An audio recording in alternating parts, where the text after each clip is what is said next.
Like a lot of you guys know each other from networking. It's sort of fun then to have some concentrated time with her, which is really rare and precious. And thank you, because I know that Paige is a super, super busy lady, which most of us are. And so, let me see what I can say. The Focus Suites services here for entrepreneurs. Good morning. Welcome back, Kat. Thank you.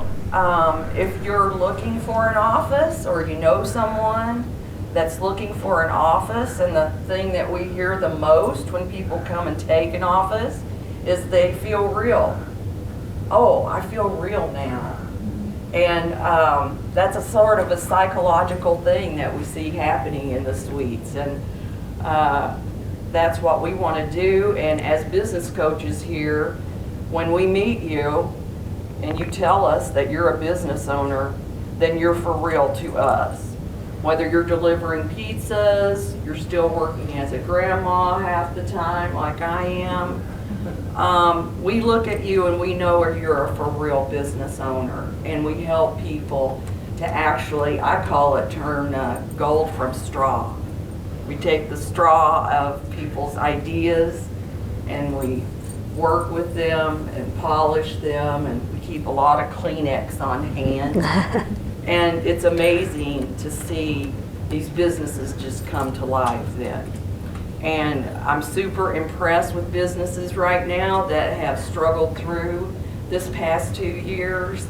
What a time that we'll be able to talk about and give other people advice when they come into challenges. And we know in entrepreneurship, there's always risk and there's always change, always. And so when external threats come our way, it's how we handle it. And how we handle it and how these folks have handled it is by building a strong community. And I want to thank you guys for being part of our community. For every time I see your faces when I go out somewhere, and it makes me feel warm, and it makes me feel like, oh, they made it today. And we don't know what the backstory is, you know, but we're going to get to hear about Paige's backstory. So right now I'm going to introduce to you Paige Zutavern, and most of you know her, and all of us know Strictly Business Magazine, right? I mean, at one time when I was sitting at the front desk a lot, one of my favorite things was to get this magazine and then circle all the people that I knew. And pretty soon it was just full of circles. So that's pretty exciting. And so Paige, come on, or you can sit or come on up. I can stand, whichever. Tell your story. Hello. Tell us about your backstory. I'm actually going to sit. I think it's more comfortable just to sit. So, yeah. Well, thank you all so much for coming today. I think I know just about everybody in the audience. I think there's one face that's not familiar to me. Otherwise, I think I know everyone. So, but I'm so appreciative of having you come. So, just a little bit about Strictly Business. We're 28 years we've been in business. Actually, in July, we'll celebrate our 29th year. So, we're coming right upon it. 29 years in Lincoln, and then 16 years in the Omaha market. So a little bit about how we got started. My husband was getting his MBA in Lincoln at the university, and looking for a business to start that wasn't a huge cost to enter. And so our original business was captive indoor advertising. It was billboards in restroom stalls. And so we did that for a very short period of time, and less than a year, and then we started doing a coupon book. So it was called Green Mailer. It was a direct mail coupon book that we mailed out to households. And we had a gentleman that was working for us, Mike Brannigan at the time, and he kept meeting with people, and everybody said what the local market really needed was a local business magazine that focused on small to medium-sized business, gave them a voice, but that wasn't hugely expensive. There had been a publication in Lincoln prior to us starting that was very nicely done, but it was a little bit more on the pricey side, so it was really more for your corporate entities. And so we just jumped in full force. I had worked at Gallup for 3.5 years, so I had a pretty strong market research background. I'm also a really, really good saver. I was raised by my grandparents, and my grandfather went through the Depression, so he taught me that you save 50% of everything you make, and so I thought that was the norm of what everybody did. They just took one of their paychecks and they put it in the bank, and the other paycheck they lived on. So fortunately, we had done that, so we had quite a bit of money saved from my job, and so we were able to start the business because, as many of you know, when you start a business, it's pretty unlikely that you're going to take a salary for usually the first year, maybe even sometimes longer than a year. And so that really helped us. But because of that market research background, everybody that we talked to, we asked them, what would you, if you were doing a magazine, what would you want it to look like? What do you like? But more importantly, what don't you like? And so whenever we talked to any clients, any readers, we were just constantly getting feedback from them of what they wanted. And the biggest thing that we heard from people is they wanted information, they wanted short, quick, they didn't want big, long stories about companies, they just wanted to know the highlights. This was prior to websites, so you didn't drive people to a website. Back in those days, you just drove people to make a phone call to learn more.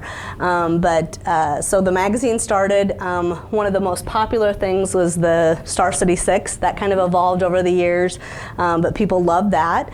And so we just went in full force. I was a lot more aggressive back then. Sometimes I look at how I was, and it's like, oh gosh, if I only could. We learn from our mistakes, let's put it that way. So, it's been a wonderful, wonderful experience. The magazine's grown and evolved over the years and have a tremendous client basis. But I think one of the things that probably is part of the reason of the success is me as being the salesperson. That's the part of the business that I love. And traditionally, most business owners, they kind of, I was just talking to somebody today, and they're like, you kind of move up and move out of the ranks and you hire other people and they're your sales force. And that was the part of the job that I loved. So I actually kind of took the other route. I hired somebody that kind of runs the office more and does that and deals with the employees and all those things, and I'm still the face of the company out there selling, doing what is my passion. And also I think the biggest perspective of that is when I'm meeting with business owners, I understand totally where they're coming from. It was kind of funny, my son worked for us for a short period of time, and I remember he would come back and go, I met with this company and I don't understand why, they're like complaining over $300 a month. It's like, come on, it's like, well, honey, you have to understand, $300 for a small company, that's a lot sometimes for them. So, I think as a business owner, I understand those challenges, and I think that really helps, and I also, because of what I do, I know the difference between, kind of our two major niches. It's everything, but construction's a huge focus for us, and then the senior market's a huge focus. We have a lot of stories in the magazine on those, and so I understand the challenges that a restaurant has versus the challenges a construction company has versus a banking or those kind of things. I kind of understand the difference between those businesses, and so I think that helps too. So, very good. I have noticed the magazine over the years changing, and it's just getting fatter, and the print seems better, and it's just, congratulations. Thank you. Paige and I were talking before we all gathered, and she made a point with me that I have to agree with completely, because I have been out of the workforce for the last couple of years at home, and as I started coming back to the center, I could feel people's heaviness. And, these are the champions that have continued to come to work every day and push through and balance out the news that's going on. And so I noticed that everybody seemed discouraged. And Paige mentioned to me a point that, would you just repeat some of those things? I thought they were great thoughts. I made the comment, I said, I think it's really interesting. I've noticed this with a lot of the people that I'm meeting with and talking to, particularly entrepreneurs that have maybe only been in their business less than 5 years, and a little bit more of a discouragement right now, I think, from employers of kind of like, why am I doing this? You know, should I throw in the towel? I mean, I think with the job market being so strong, I think a lot of people are looking at how hard they work. You know, because the one thing I think a lot of people, I always crack up when people say, oh, I want to own my own business so I can set my own hours and I can work whenever I want. And, you know, it's like, you have to understand, entrepreneurs work harder than, you know, maybe after you've been in business for 25 years, you can, and I've been in business for 29 years and I'm still not coasting. So I thought I was going to be coasting. Yeah, it doesn't happen. But, you know, especially those beginning times, you're working nights and weekends and things like that. And so I just made the comment, I said, I think a lot of entrepreneurs are really questioning, do I want to continue doing this, or should I just throw in the towel and go work for somebody else, not have all these headaches, and, you know, make the salaries that some of the companies are paying. But I think one of the things that I find with a lot of entrepreneurs is kind of that free spirit of being able to do what you want, selecting. I mean, I think one thing that I love about what I do is I choose who my clients are. You know, when I first started the magazine, I probably didn't have that luxury, but now I am a lot more able to go out and say, you know, this is a good company, they have a good reputation, or vice versa. I mean, there's many times that I'll have somebody reach out to advertise and it's kind of like, that's not somebody I want to represent. I actually have had that at people a couple times where I've turned them down and said, I'm so sorry, but, you know, based on things that I know have happened, your reputation, things I've heard, it's just not, you know, because I look at when they're in the magazine, I'm giving them our stamp of approval of somebody that this is great, I think you should work with this person. And so we want to make sure that those companies that are in there are great companies. So I just think that there's a little bit of a level of fear that some entrepreneurs have right now, and kind of questioning, do I really want to work this hard? So I think. What can we do? I mean, if we know that business owners or services are solving a problem, right? They're serving a niche of people. And we've counseled, you know, coached hundreds of people through the years. And so there are certainly business ideas that haven't found their target market. Another misconception, I think, about entrepreneurship is, how can I transform myself at this point in time? And today, and for the next few years, I primarily just want to paint my nails. Well, the nail industry is over $1 billion. So even though that might sound like a silly thing to do, there are people making money just focusing on people's fingernails. But I've also had business owners come and tell me, I would like to sell shirts for miniature donkeys. And although that might be a creative expression for that person, the market's going to be pretty slim for t-shirts that promote miniature donkeys. And so when you talk to business owners and then they're discouraged, it's hard to know unless you know their business and what they're trying to do, if they should give up. Some people should give up. Oh yeah. Well, and actually that's one of the individuals that I spoke with. That's one of the things I told her. I said, you know, she's got other passions and she's very, very talented. I said, maybe you look at some of your other passions and talents. It's not a failure to throw in the towel. That's right. And I think one of the things too, just even when you're talking about that, one of the things that I see too is I think sometimes when people are looking at starting a business, they ask friends and family, which isn't necessarily the best people to ask. I'll never forget a former client and peer of mine was looking at starting a business, and a particular type of a bar. And so she talked to her friends and family, and they're like, oh yeah, I'll come, and all this stuff. So she talked to my husband and I, and we kind of gave her the opposite advice of what a lot of her friends said. And I made the comment, I said, I will come, but you didn't ask me how often I'll come. I don't go out that often. It's like you're on the opposite side. I'll come there a couple times a month. Can you make your business successful with me coming a couple times a month? You know, and so it's kind of that where I think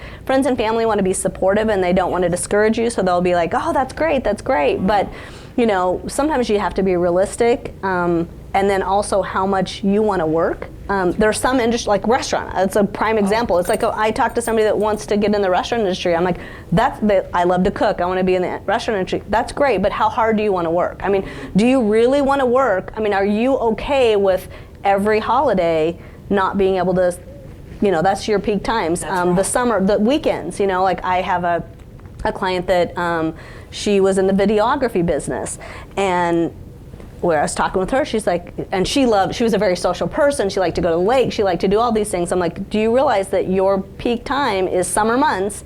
Every single Friday, Saturday, you're going to be doing that. And it wasn't long at all to where she's like, I hate this. You know, this is not.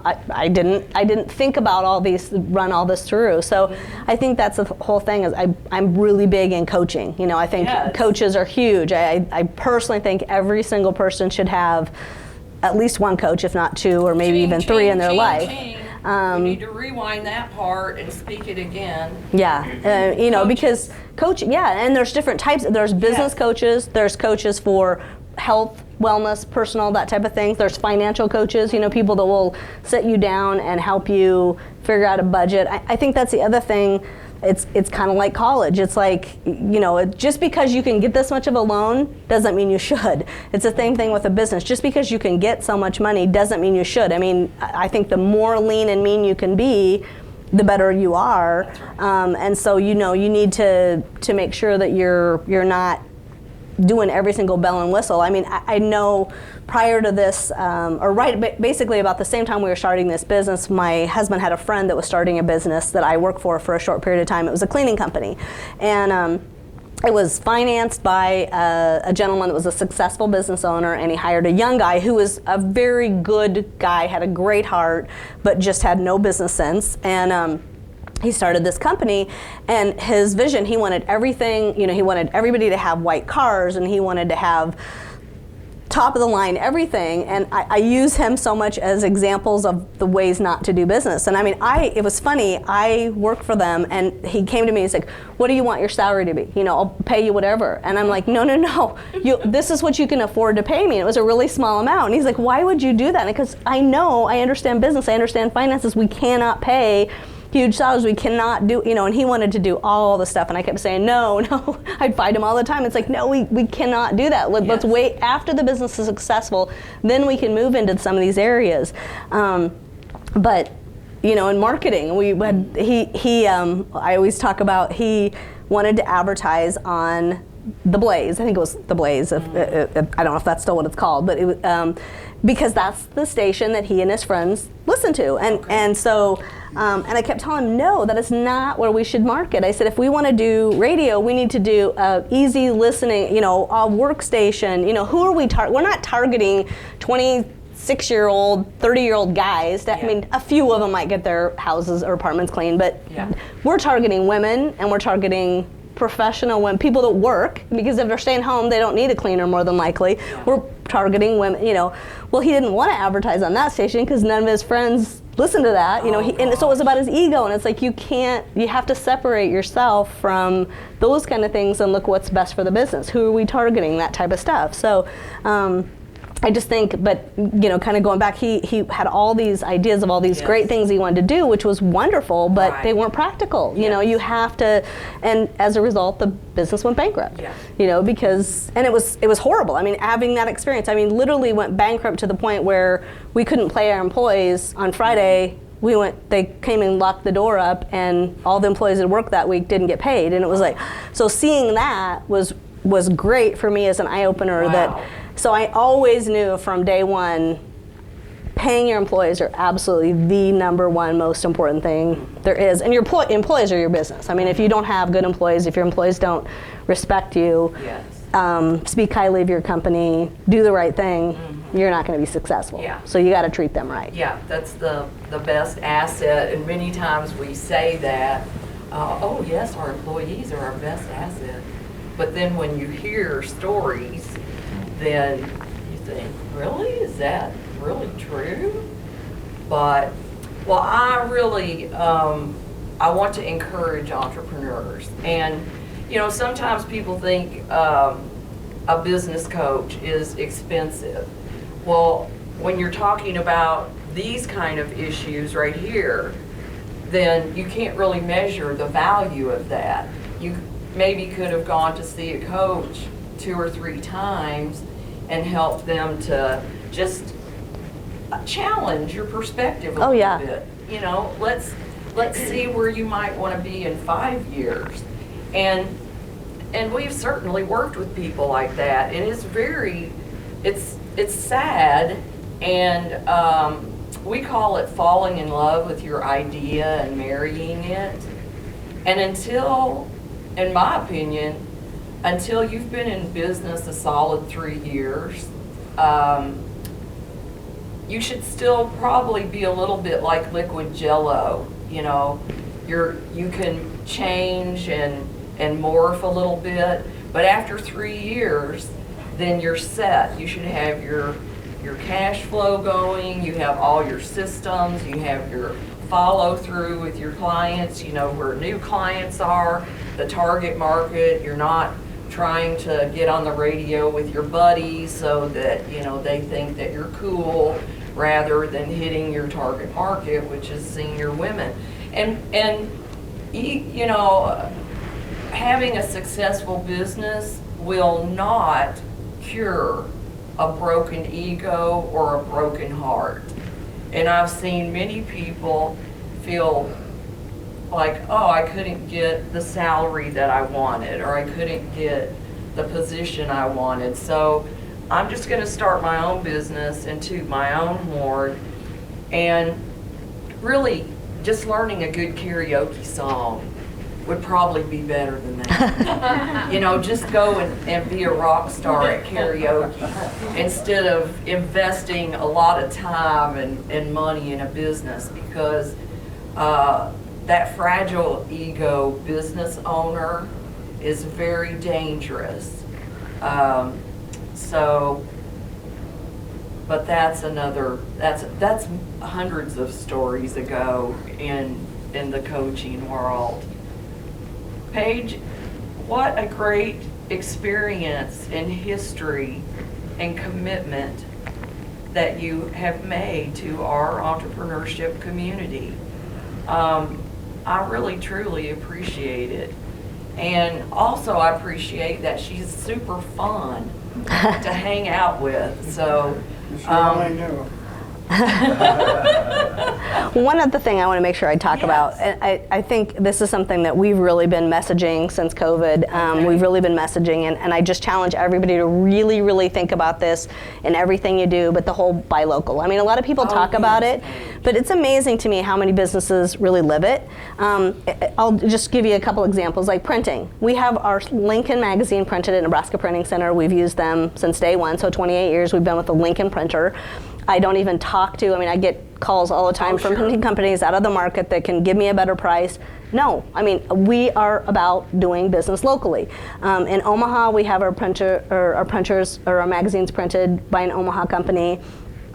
So many things that we do, and I think that's one of the things that I get so frustrated. I mean, even like, obviously I'm in advertising, but I look at a lot of companies now that are using marketing companies that are other places, virtual offices, all these people that they're using out of the market.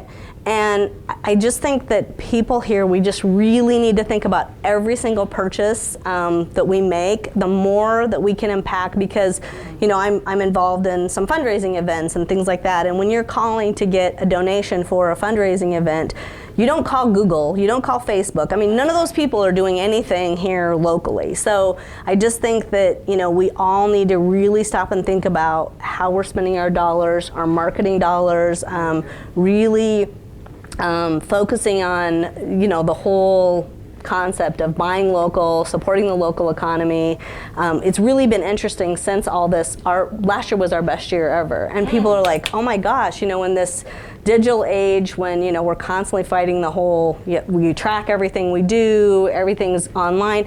You know, the thing that we find is when people go online to companies, yes, they're clicking on you because, you know, they went to your website. I mean, that's but the reason why they chose you is because of, you know, an article in Strictly Business, or because the Chamber or LIBA or Centersphere or, you know, Home Builders, or, I mean, all the great organizations, because of the local radio ads you're doing, or because of the local billboards, or, you know, those are the things that drive your business. And so I think that our online, some of those type of platforms get way, way, way more credit than what they deserve, because really the reason why I chose XYZ company to work with is because of an impression they made. That's my letter from the president this month, next month coming out. That's kind of what I talked about.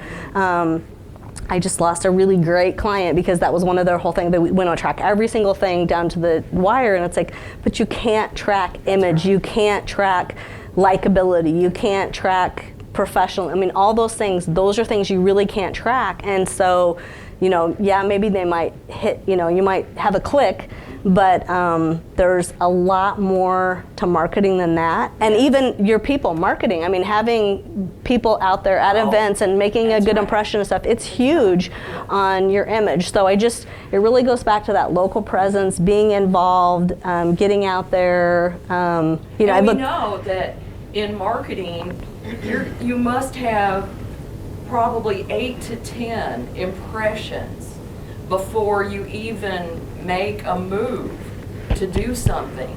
Yeah. So when you're only online, in my experience, we have too much this or that thinking.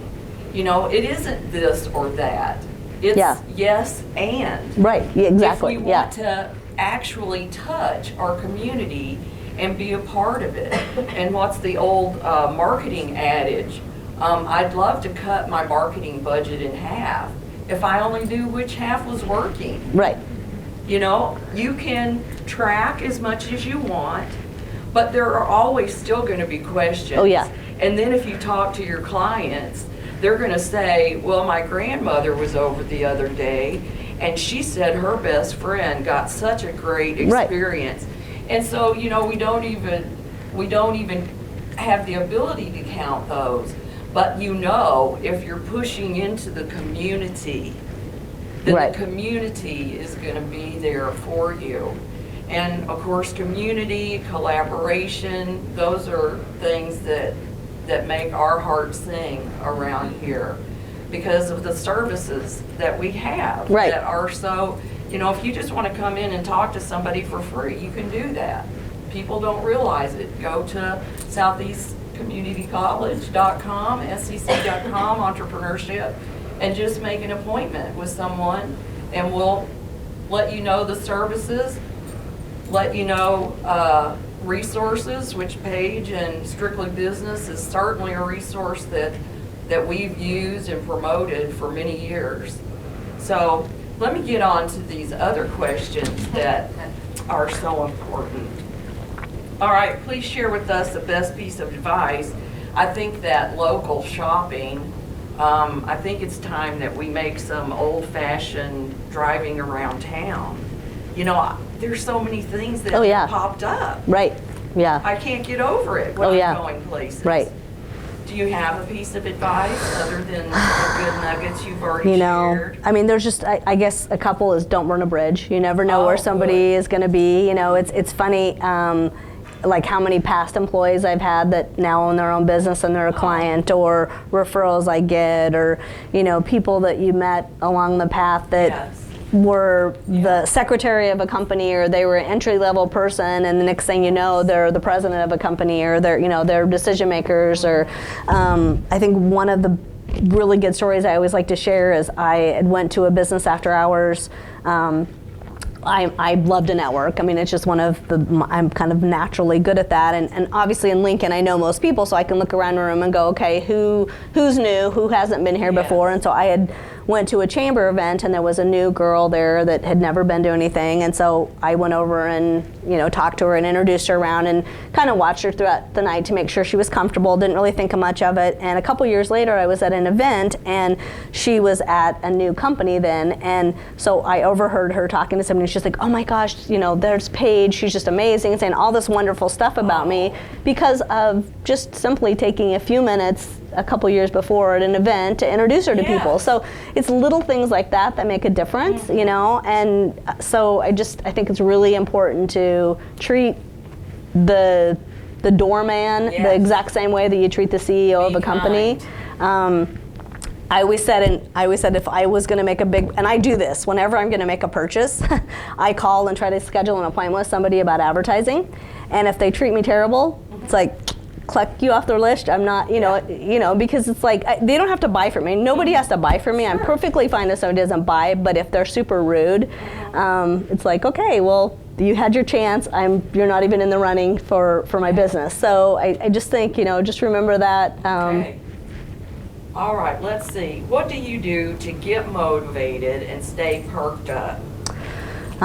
Travel. I like to get away. That's a big one for me. I think another one is just, being around really positive people. Having, friends are very important to me. So being around people that just can cheer you up and motivate you. Cheerleaders and coaches. Yeah. So anybody wants to bring their pom-poms next week. Are you open for feedback or comments? Am I open for feedback? Yeah. Or you're going to be questions for you. I think that'd be best, don't you? If we finish them and then we'll come.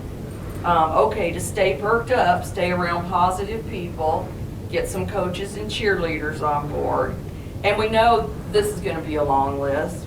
What are the locally owned small businesses you're a fan of? Well, there's too many to mention. Yes. If you just go to this magazine right here, you can find them.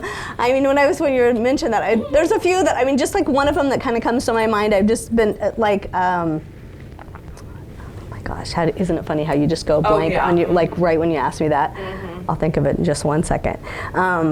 But yeah, there's so many. What's the newest restaurant that you've experienced and felt good about? Well, there's a brand new one that's opening here very soon that's going to be coming on board. But so you're excited about I'm excited about that one. Kettle, we just went there last week. I didn't even realize that they serve food, so I knew them as more of the bar side of things. Where's that located? That is down. Yeah, that's down in. Let's see, what's it right next to? It's kind of in the downtown area.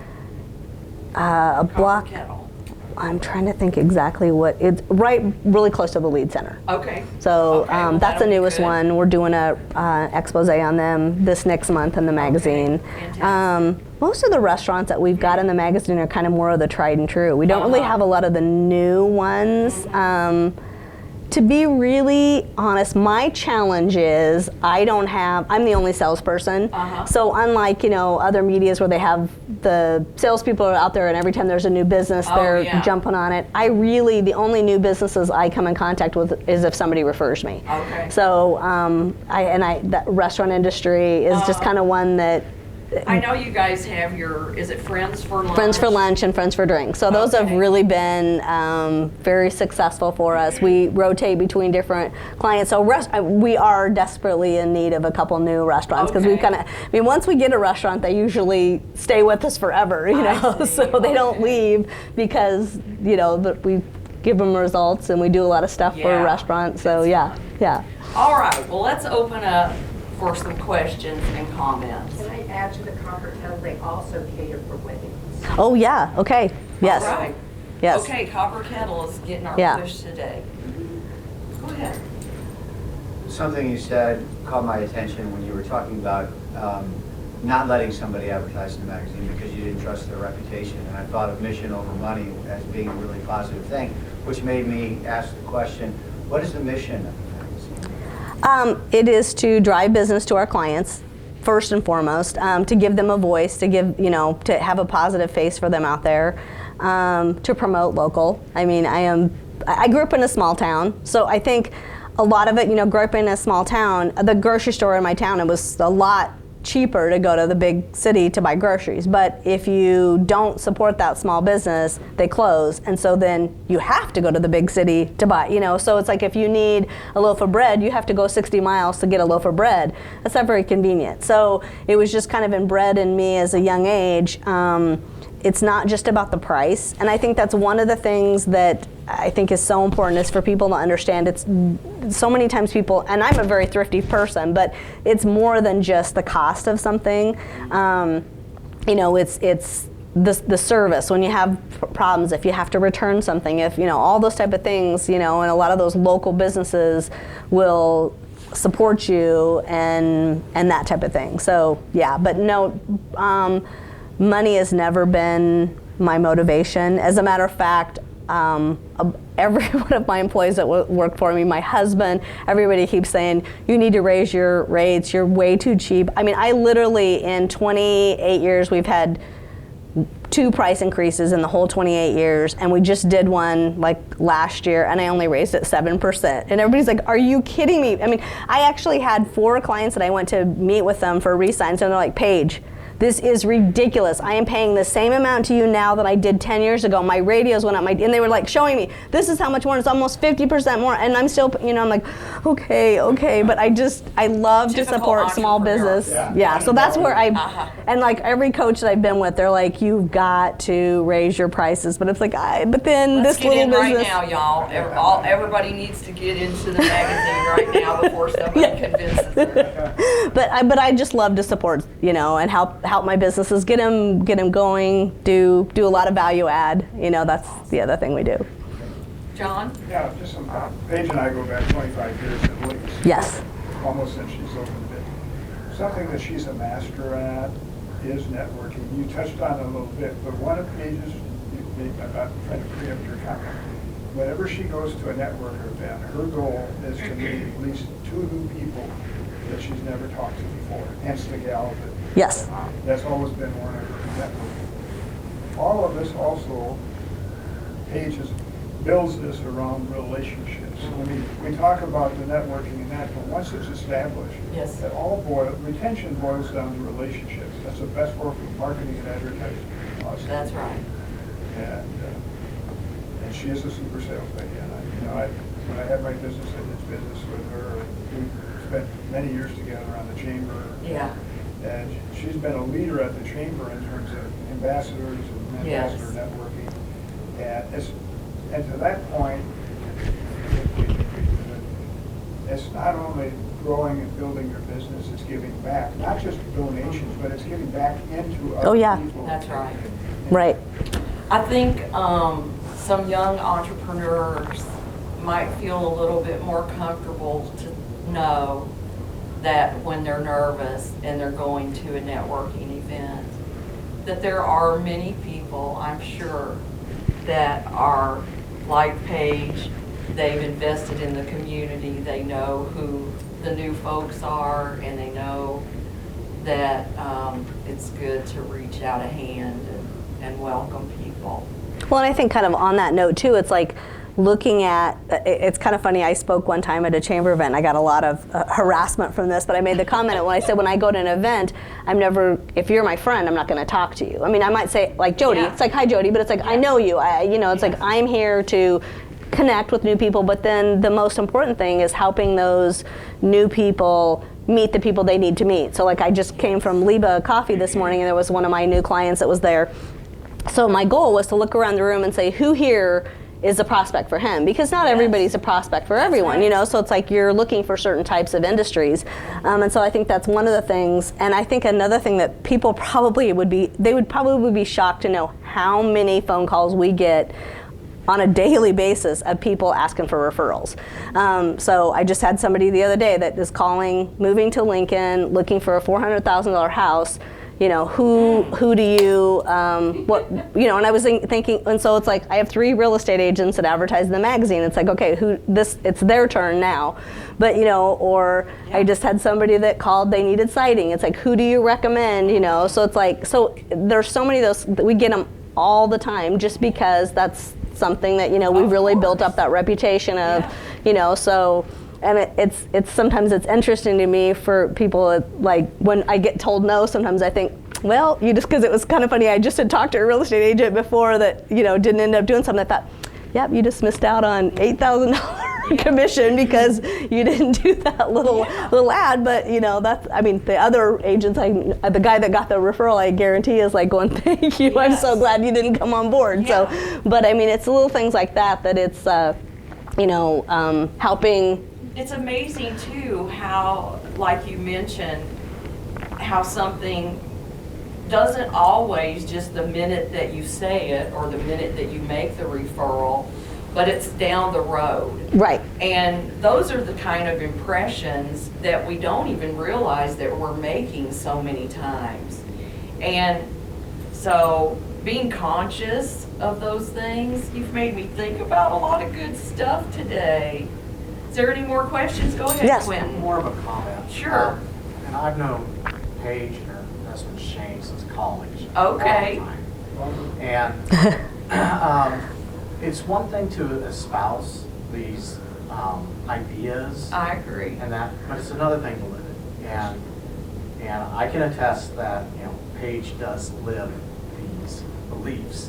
And because when I started doing the government contracting and went to a networking event, that first networking event, Paige saw me there and she goes, "Oh, well, you should talk to," and vroom, and she drags me on. "Quick, talk to this person," and vroom, and she's gone. So I mean, she lives it. She's not just spewing ideas, thoughts, and philosophies here. Okay. That's what she lives and does. And so if you're going to adopt these, you got to live them. Yeah. And they will work. They but will. they got to become part of it. And they also take time. I think that's the other thing too. I find so many people are so impatient, and they have to understand that it's like, That didn't work, so I'm not going back. Like a good example at a networking event, whenever I go to a networking event, I don't talk about myself. So it's like, I will go up, I'll ask you who you are. If you ask me, then but I'm not going to say this is what I do. It's like I lead with what do you do, who are you trying to meet, and it's like if they don't ask me, there's many times, like today I had a person, obviously a very introverted person that was there, I could tell not comfortable at the event, but never asked me a thing about myself. But I asked them who they'd like to meet and that kind of thing. So, it's kind of one of those where if it comes back, great. If it doesn't, Yes. I'm truly the foundation of our company comes from the Bible. I mean, that's something that's very important to us. So my faith is something I try to live as much as I possibly can. But I think just kind of that whole concept of it's not about what I get, it's what I give. And I just know that by giving to this person, somehow it's going to come back. Yeah.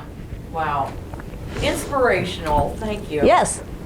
I just wanted to also just acknowledge and appreciate how much you've been just a great business mentor for me personally.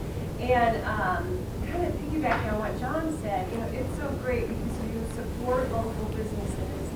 But not only do you do that because you're a business owner, but you give back so much, to the point that you literally open up your home for Party in the Garden, and what a great fundraiser. And I can't imagine how many hours your many committees puts into. And that's just one event I know that I've been so fortunate to be a part of, but it's just so great to see, all of the lives that you connect and your willingness to give back to our community.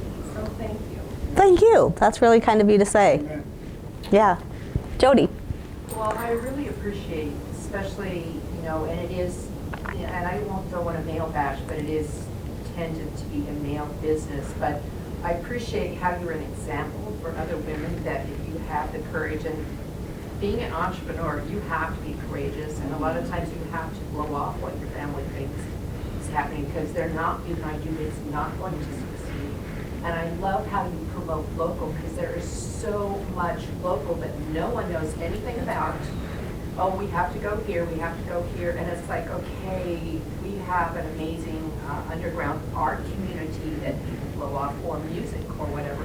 And I love how you promote local businesses, because I look and it's like, oh, I didn't know that was here, or, maybe a restaurant. Oh, wait, so, thank you. Thank you. Thank you. On that note, too, Paige, Star City 6 is an example. A lot of those are new, but what I've always felt about Star City 6, because like you, been well connected. But you get deeper into Yes. you go deeper into your understanding of the business, who they are, what they do.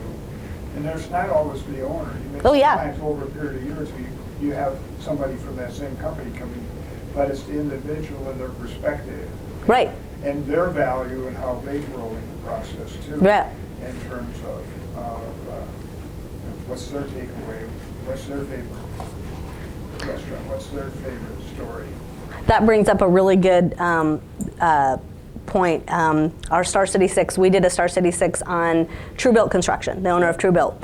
And I was on we used to do a ladies limo shopping trip. And so we were doing that. And so there was a lady on there that they were building a house, and they got a bid from 3 different builders, all comparable. They're really having a hard time trying to decide which builder to go with. So they had, and at the exact same time that Star City 6 came out, and they read about Bo, and they said that was their tipping point. Not that because they advertised, that's the reason why but they said when they read his profile and got to know him as a person, the way he answered the questions, they're like, we felt a connection. We're like, this is who we want to work with because we really like what he said. We like this guy. And so I think that is something that we really find is that people, I always say people do business with people. You know, it's like, and there's, on the flip side, I mean, there's companies that it's like, it's funny when people refer, they'll say, what about such and such company? I'm like, and it's like, okay, enough said, but it's like, oh no, I would not, there's businesses because they're not nice. They don't treat their employees nice. They don't treat people good. They're 100% into business for profit. I mean, I'll never forget, I met with this one chiropractor one time, and so I don't even think he's here anymore, but I went to meet with him about advertising. So he started talking about how he can turn them in 3 minutes. He's like, I get people in and out and blah, blah, and just everything was like profit. I'm like, well, quality. Not once did he say anything about I help people, I'm correcting their problem. Nothing was about helping people get healthy. It was, this is how I've got this system down and this is how efficient I am so I can profit. And I'm like, okay, you are not somebody that I want in the magazine, because I don't want to work with companies that your mission is 100% profit driven. It's like, no, I mean, of course we all have to make a profit, or we won't stay in business. But if your mission is not quality of service, if you don't want 100% satisfied customers, okay, 100% is unrealistic because there's that one person out there that's not going to be happy no matter what. But if you don't want 90+% customer satisfaction, then I certainly wouldn't want to promote you because that's my belief, my mission. Your value. Yes, my value, yeah. And to be able to, that right there, to be an entrepreneur and to create a lifestyle that reflects your values. There's a freedom in that as an entrepreneur that we don't always get, and dilemmas, come about where perhaps a company has some different values than we do, and so that's always. I think another thing that Paige does well too with Star City is my favorite hangout, as you know, is Rocking Coast. Yeah. That's my office away from my home. Well, you did that Star City 6 on Jay, and I didn't have any idea of all the things that she does. And, right. She made my coffee and provided my blueberry muffin. But she's an amazing woman. Oh, yeah. And so that if there's clients or people we frequent, or businesses we frequent, and we can find out, all that does is strengthen that relationship. Oh, yeah. Well, and I think that's the other thing, too, that's key is that we really try to focus on not just the business owner, but the employee. I mean, Luxury Landscape, one of our clients, they do press releases on all their new employees after they've been there for a certain length of time, or, and they've said it's literally a perk. I mean, it's like something that they have as a benefit of working for their company. And she said, these guys, it's such a big deal to them, to be on the cover of a magazine, and it's so cute. I remember we had a lady one time show up, and she got to our office. She's like, I'm here to pick up, magazines. My grandson is on the cover of this and she's telling us, and we were kind of laughing because we're like, yeah, we published this magazine, but it was like, she's like, my grandson's on the cover of this magazine, and she's like, I need 24 copies because I'm sending it to every one of our relatives. I mean, it was a huge deal that, and it's like, it is. I mean, for a lot of people, it's like, and I think that's the whole thing. When I look at maybe some other publications or some pieces that are out there, you know, they're focusing in on the 6-figure, high income, you know, man in a suit. It's like, no, we want to recognize whoever is special in your company. We want to recognize them. We want you to toot their horn, and it makes a big difference to, you know. Well, raises are a short-term motivator. Yeah. If you can give somebody some praise and recognition. Oh, yeah. That goes the heck Oh, yeah. Mm-hmm. Yeah. Well, and it's funny how many times, you know, that's one of the, I always love to do Star City Sixes too, because when we do one on somebody, they'll be like, I had no idea how many people read your magazine. I remember we had a client one time, and she called us like afterwards, and she's like, I literally, everywhere I went this last 2 weeks, like people are coming up to me. She's like, at church, at school, at the grocery store. And I'm like, yeah, she's like, I had no, and she'd been advertising with us for a couple years, and she's like, I just didn't have any idea how many people really do read your magazine. And I'm like, yeah, you know, people like to learn more about you, you know. That's great. That's the time you tell them you're gonna up your rate. Exactly. Oh gosh, well, it looks like our time, oh gosh, go ahead. You have thoughts around like pulling like another person into sales, like, you know, either like to, you know, expand your reach or to, you know, make it more resilient in case there's like periods of time that you can't like do. So Hannah, who's my editor and kind of my right-hand person, she does a little inside sales. She's not comfortable with saying that she does sales. She's great at it. I always keep telling her, it's like, you'd be really good, do more sales. But she does kind of some of our little special projects and stuff. But I haven't hired another salesperson. I actually at one point had 5 salespeople.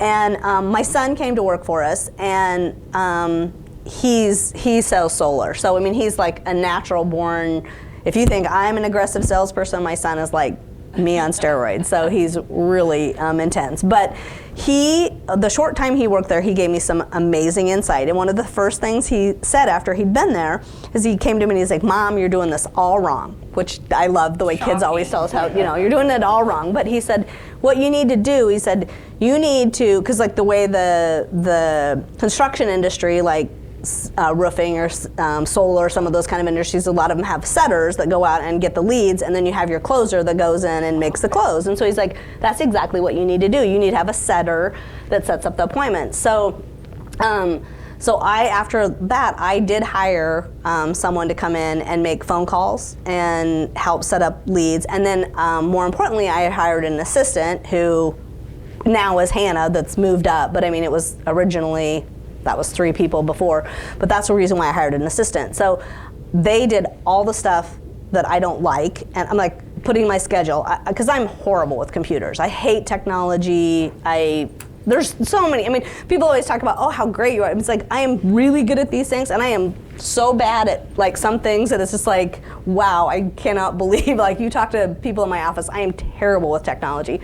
So I hired somebody to schedule all my meetings, do all the behind the scenes, do all that, so that all I had to do is really focus on the sales side of it, because that's what I love. I mean, to me, sales is the most fun job in the entire world. I do it for free. You know, I mean, it's a great product, because I just love to talk to people and find out their problems and help them solve it. You know, so to me, sales is not a negative word. It's a fun thing, you know. But so because of that, I mean, I'm not saying that I'm opposed to hiring a salesperson, but the challenge is, quite honestly, in this market, if they're really good, I will only keep them for a very short period of time, because just being a small business, I can't pay what a good salesperson, especially in this market right now, they can write their ticket of what they're getting paid. So it's just so much easier. I know, I do, but yeah. It's not about the money. But so no, I don't anymore have any salespeople. It's just me. So, and I don't know, I mean, I consider myself to be young still. Some days maybe not so much, but I, you know, it's like I keep getting all these people emailing me about selling my business, and it's like, or your exit strategy and stuff, and it's like, I don't want to think about an exit strategy yet, because I still love what I do. So as long as I'm still loving it, you know, and having fun, then, but yeah. You are the brand. Yeah, that is true. So, yeah. Well, Other questions? I heard when I first started working here at the center, there was a speaker that I saw in Omaha, and he talked about entrepreneurship being a lifetime commitment. And I thought, what is that? What does that mean? And I think that this is an example that when you're in the entrepreneurship business, and from my experience, entrepreneurs they're a demographic group to me. If you're entrepreneurial and we have a little conversation, then I can pretty much tell if you're one of those people that has those ideas popping all the time and seeing solutions where there might not be any solutions and that type of thing. So again, thank you guys very much for coming. Paige, thank you again for coming. And we're going to give Paige one of these precious mugs that you can only get by becoming a spotlight speaker or stealing them out of that cabinet. Which is locked. Yeah, which is locked, fragilely. But anyway, Paige, we're going to get you to drink out of that and do some advertising. Well, thank you very for much. us, as we're hoping. I think we have a couple of empty offices up here, and so give us a call.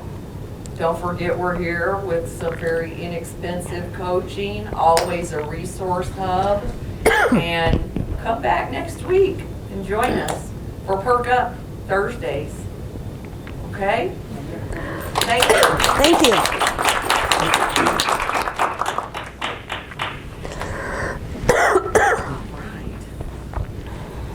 Ray, can you get a picture of Paige and I over here?